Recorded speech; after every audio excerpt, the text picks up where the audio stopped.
Hola, buenas. Entonces, para continuar y ya por concluido con este tercer bloque, tenemos los delitos informáticos. Delitos informáticos, de su conformación es bastante sencilla. La persona que dolosamente y sin derecho use o entre en una base de datos, sistema de computadoras o red de computadoras a cualquier parte de la misma con el propósito de diseñar, ejecutar o alterar el esquema o artificio con el fin de defraudar, obtener dinero, bienes o bienes informáticos. O información, disculpe. Esto no voy a estar mucho porque, bueno, de hecho el foro lo tienen específicamente para hacer estas contradicciones. Voy a irme a la abiajato. Comete delito de abiajato el que se apodere de una o más cabezas de ganado ajena, cualquiera que sea su especie, sin consentimiento de quien legalmente pueda disponer de ellas, independientemente del lugar o donde se encuentre y de qué forma o no ato. Se equiparará el abiajato y se sancionará con la misma pena la adquisición de ganado o sus despojos sin cerciorarse de su legítima procedencia si éste resulta robado. ¿Sobre qué referencia viene siendo esto? Es sobre la zona ganadera, fundamentalmente Sinaloa, tiene una zona agricultora, ganadera, entonces se protegen estos. Se presumirá robado, salvo por el contrario, el ganado errado con un fierro no registrado ante la autoridad competente o uno falsificado o alterado mediante el uso de alambres, planchas, argollas o por cualquier otro medio. Cuestiones específicas del marcado del ganado. Y ahí viene siendo entonces una otra referencia, el 223, el que transporte ganado sin haber tomado las medidas necesarias para cerciorarse de su procedencia legítima. Fundamentalmente extendiéndose también a aquellas personas que lo transporten sin conocer o tener referencia. Delito de despojo, se aplicará prisión de 6 meses a 6 años y de 20 a 200 días de multa el que sin consentimiento de quien tenga derecho a otorgarlo o engañado o engañando a este, o sea, sin consentimiento del que tiene el derecho o engañando al que tiene el derecho, número uno, ocupe un bien inmueble ajeno o haga uso de él o un derecho real que no le pertenezca o impida materialmente el disfrute de uno u otro. Ocupe un inmueble de su propiedad que se halle en poder de otra persona por alguna causa legítima o ejerza actos de dominio que lesionen el derecho del ocupante. Fundamentalmente esto viene para el tema de la renta o cuando se realiza un préstamo, se realiza una cesión de uso, de usufructo, siempre que no sea traslado de la propiedad, tiene tendencia a que la persona debe respetar el contrato, a no ser que haya una cláusula, y de no hacerlo y tener una intromisión directa en este bien cuando otra persona legítimamente ha pagado o detenta este bien, entonces estaremos presencia del delito de despojo. No porque sea mi propiedad, yo puedo ir respetar un contrato, un acuerdo e ir y despojar a la persona de ello. Desvío a uso de aguas propias o ajenas, en el caso de que la ley no lo permita, un río que pase por mis tierras y por tierras de otros propietarios, yo decida desviarlo deliberadamente para que ya no el resto de las propiedades no tenga riego para sus cultivos, eso no está permitido. Ejerza acto de dominio, lesione el derecho legítimo a un usuario de dichas aguas. Y en el apartado 226 dice, si el despojo se realiza por dos o más personas o con violencia, se aumentará hasta en una mitad la pena prevista en el artículo anterior, pero los autores intelectuales o a quienes dirijan el despojo se le aumentará en prisión de 1 a 6 años. O sea, me voy no solo al que lo esté ejecutando, sino al dueño, al titular de la propiedad, de la finca, que dio esta orientación, me voy contra esa persona en este artículo específico y también lo puedo vincular a proceso. Las penas previstas en el delito de despojo se impondrán aunque el derecho de posesión sea dudoso o esté sujeto al litigio. En los temas de los daños, se establece que al que cualquier medio destruya o deteriore cosa ajena, perjuicio de otro, se impondrá una prisión de 3 meses a 5 años o de 30 a 80 veces de multa. Si el daño excede de dicha cantidad, se impondrá de 2 a 8 años de prisión.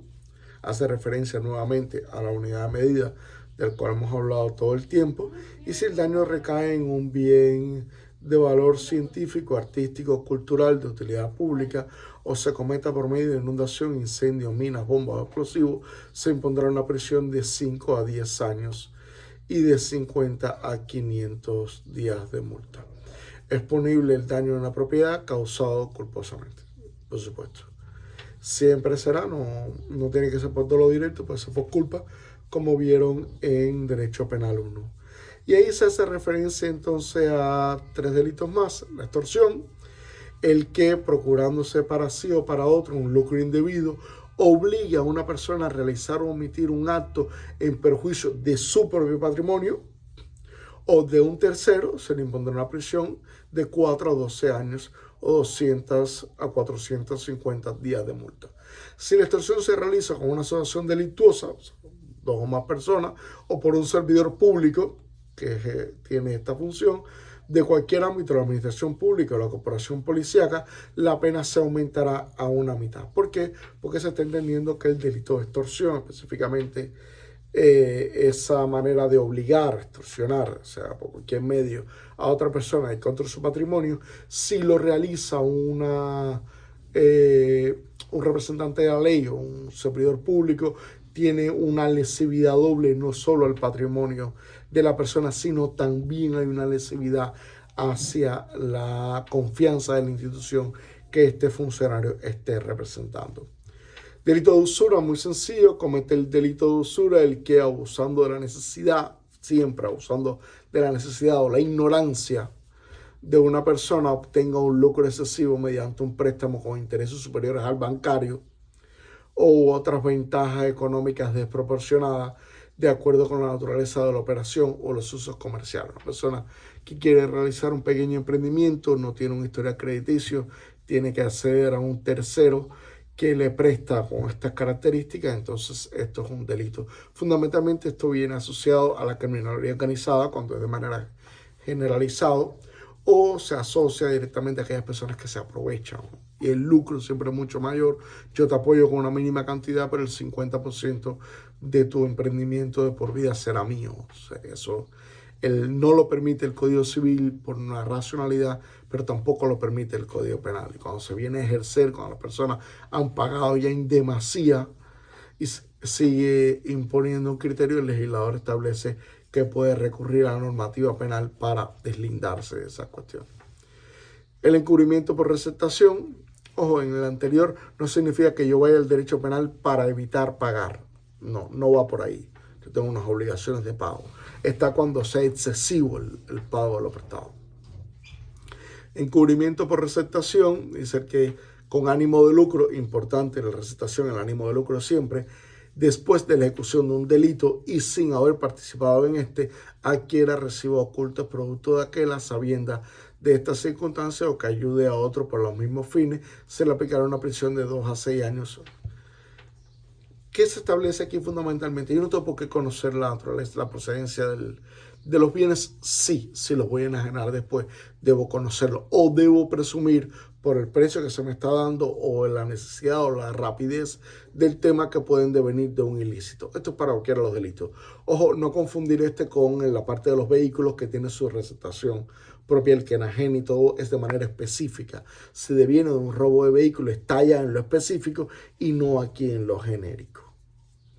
Y después se establecen unas disposiciones comunes en las cuales, en los casos de delitos previstos en este título, no se aplicará pena alguna si el sujeto activo espontáneamente restituye el objeto del delito, paga el daño o el perjuicio, o no siendo punible la posible restitución, porque el bien no está, cubre el valor, los daños y los perjuicios. Valor, daño y perjuicio, las 3 cosas. No es el bien, es el valor del bien, el daño que me ocasionó perder, los prejuicios que tuve por no tenerlo.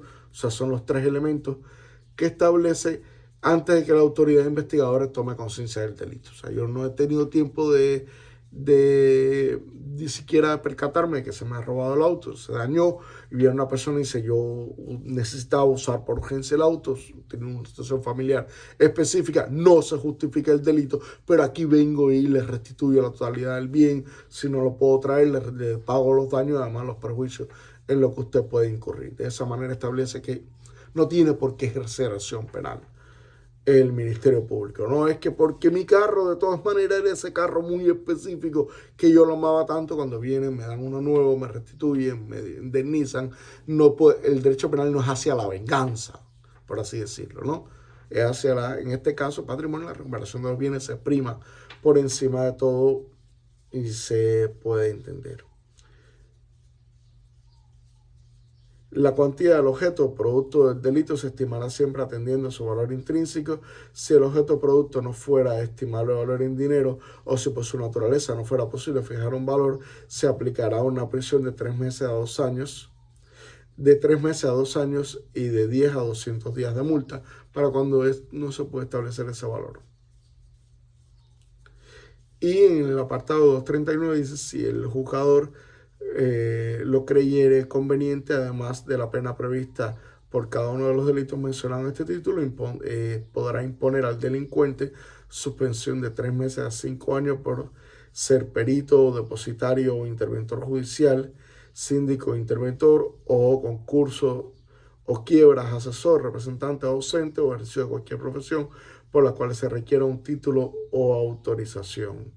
¿Qué significa eso? Si cualquiera de estas profesiones participó como parte de los delitos, el juzgador puede establecerle un tiempo en el cual no puede ejercer esa actividad para, primero, conservar la honorabilidad de los profesionales de bien y segundo, para que usted no pueda seguir valiéndose de esos conocimientos para seguir afectando bienes jurídicos, patrimonio de terceros.